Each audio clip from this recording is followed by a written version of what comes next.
Hey everyone, hope you're doing well. With a crazy year in the books, what actually makes sense right now? There's concern in the recent mortgage data report by Black Knight. We understand why the government allowed for many moratoriums on evictions and foreclosures. They didn't want people losing their homes during a pandemic and repeat the last financial crisis. But now we're in these uncharted waters. You see, the jobs aren't coming back for many.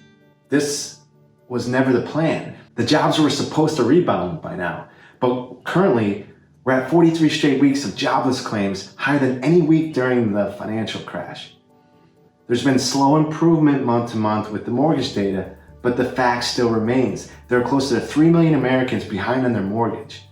That's tens of thousands in my state alone when I take a sample from area lenders. Altogether, this represents a staggering amount, well over $500 billion in residential mortgages across the country, and this isn't even touching on the commercial debt crisis. But a question I think we have to ask is, if these owners behind on their payments were given pressure by lenders to pay or sell, would there be a broader undersupply of homes? You wouldn't have low inventory in many suburbs likely, and prices would actually stabilize or even decrease. We have unprecedented debt levels. In fact, we added $5 trillion more in national debt in 2020 alone. Whatever way you look at it, the debt bubble is unsustainable.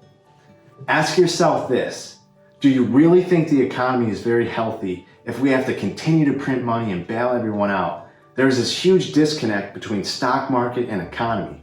How long can we continue to kick the can down the road and continue to drive asset prices upwards, something our economy depends on? Can we do it for another 10 years, 20 years, or let's bring on the negative interest rates like in Europe? The thing is, volatility never just goes away. It never does. Housing might sustain for a while longer, but the social unrest will continue. People who don't own assets now, it gets harder and harder to buy as prices increase. Our millennial generation is fully aware and are hard hit by this. Now, with the seismic shifts going on, is this a time to even consider buying real estate? In the immediate term, it seems the election being over is calming things, and low rates continue to drive the market. At least that's what I'm seeing with the recent open house data and sales. Mortgages are cheap right now.